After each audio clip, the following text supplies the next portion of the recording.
Why hello my lovelies, Doggy Dogs are here with another question and answer session. Let's have a look. Zachary Gitrich or Gitrick, Zach here, he wants to know what's your favourite philosophy and philosopher? As far as philosophy goes, I think there's kind of two main aspects, how you believe the world works and what you think you should do.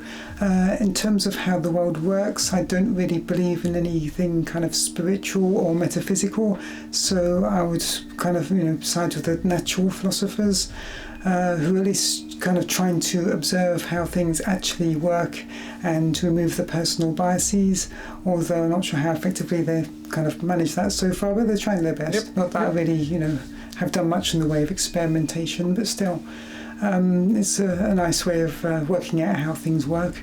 And in terms of how you believe you should act, I think that people should actually ask each other how they like to be treated and treat them like that.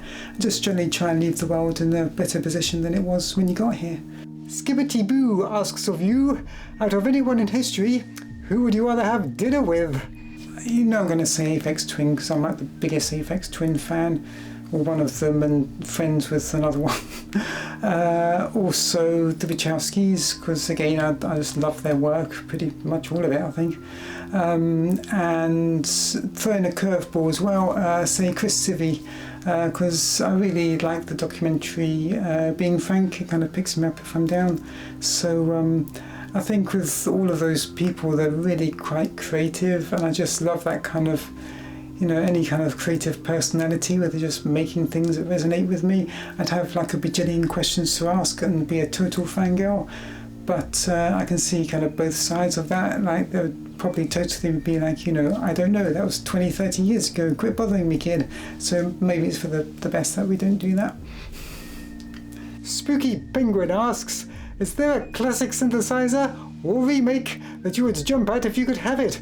Why? Why that one? Why? I mean, I'm into sound design more than music making, arguably, and use the music to showcase the sounds I make. So I really kind of love modular synthesizers all the way. I got the A100 because it's very versatile. It's kind of got little modules here and there, especially the filters that clone absolutely everything, and the spring reverb and the vocoder and all these other kind of esoteric modules. But in terms of like the classic stuff, I kind of really like the idea of having a Moog modular because it's what pioneers like Wendy Carlos used. Oh, definitely, yes. And the Roland System 100M, which is just a really cute looking one, which is really kind of easy to use, even if I prefer the sounds of the other two. So you can imagine how difficult it has been to try and resist the temptations of a certain German company that's been cloning them all into a handy, convenient, small form factor of Eurorack, and fairly reasonable price considering. So that's why I could not resist those. So I guess I've already got everything I wanted pretty much. They're not the originals, but they're brand new and tiny, so I can fit them in this small room. I guess I've got them already. So, there's more, okay. But yeah, in terms of the classics, anything by Roland, I think circa late 70s to mid 90s, it's all pretty much perfect, I'd say. Maxim Franks wonders, what is currently your favourite plugin? So since I started getting into analog synthesizers, I don't really use plugins as any kind of sound generation source that makes it to the final mix. I do use them as effects because it's just a lot quicker that way. So the Valhalla delay, or any good delay really, Valhalla reverb, and for mixing down I often use a clone of the SSL G series because the EQs let you really quite artistically and quite extremely modify the sound of something. For instance, I took a Commodore 64 tape deck and just pressed the buttons like play, stop, rewind, and just through EQing them differently I kind of ended up with sort of a whole drum kit for one of the Transgeek movie pieces of music. So it's one of those things where I think a large part of what made the instrumentation sound like it did was actually the EQ. So it's quite good for that. And it also has a gate and compressor built in, so it's really quite versatile and useful. If you're going to have just like say one thing to emulate a mixing desk in a DAW, that's what I'd use for that. Although really whatever DAWs come with these days are usually quite good. Tree Robot, or Try Robot, the robot would like to know, how has finding out about your autism informed your approach to work, new and existing relationships, and life in general?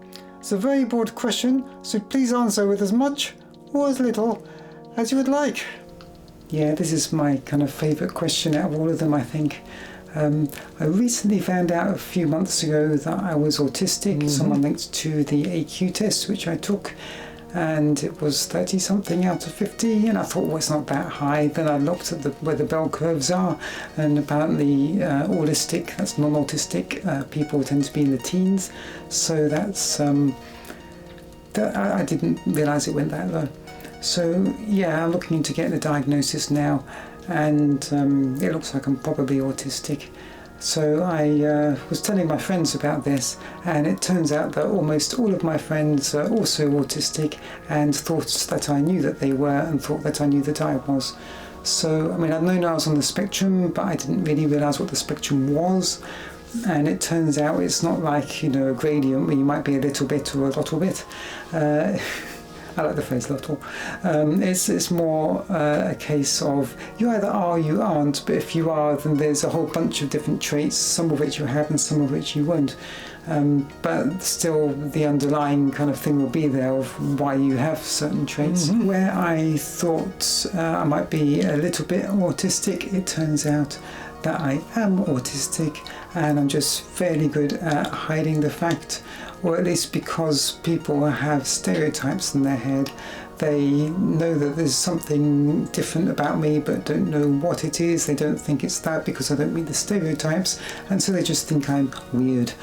So basically knowing this has not really changed that much, so much as it's explained a lot. Oh, yes. My day job is as a programmer, and I've been working from home for many years, and in my spare time I like making music with elaborate sound design. I mean, that thing where you like a sound and you listen to a sound, I thought that was what musicians do. That might just be what some autistic people do. What with lockdown, I discovered that my lifestyle is what's known technically as quarantine. So yeah, you can kind of imagine I do not socialise much in real life. I talk to my partner who I live with, and that's about it.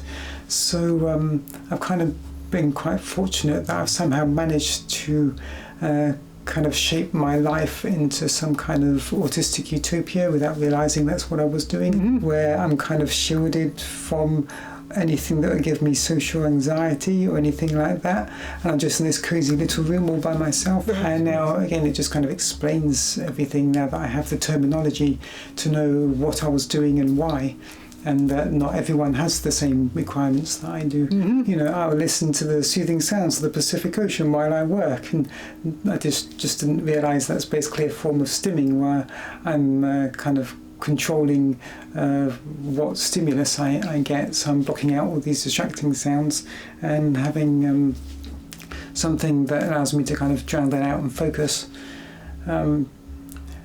This is why I've got all these endless lists of tasks to do, lists upon lists. No, totally, yes. I mean, in terms of how I work, for a while now, when I make music, I have segregated all the different tasks that make up the big task of making a song.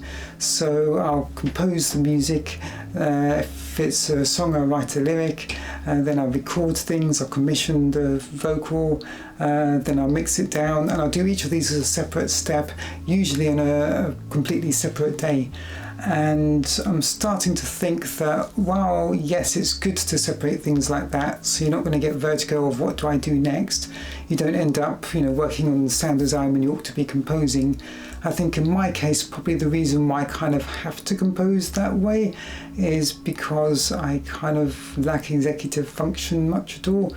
And so it really helps me out to have this, really clear case of this is what I'm doing next, and then I can just focus on one thing at a time, because I find it very hard to focus. I mean, as far as my relationships go, pretty much all my friends are autistic, so those are the people I know how to talk to and get along with.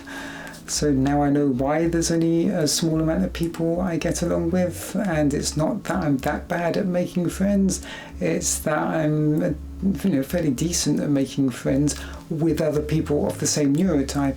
It's just I only meet people like that, say 1 in 50, 1 in 100 times I meet someone. Whereas if you're autistic, like 99% of people you meet are of the same neurotype as you, you'll probably find it easier to talk to them and get along with them. So yeah, it's less like it's changed my life and more than it's explained my life, to the point where all these things I thought were kind of aspects of my personality seem to be more traits. And I guess my personality isn't quite as complex as I thought it was. It's like I get to see my own source code. Yes, I think we all get it, okay. I think that's everything, so thank you very much for these questions and for sponsoring me. It's very kind of you. It allows me to, spend my free time making more music, which I enjoy very much, and actually enabled me to work 4 days a week with my day job, which has been quite a relief, especially as it allows me to kind of shift my weekends around. So I think I have my weekends on Thursdays now, make music during the weekends, so I get to avoid crowds more, which is great for social anxiety. Thank you. Well, that's the end of the file and the end of this video. So I must bid you farewell. Goodbye, one and all.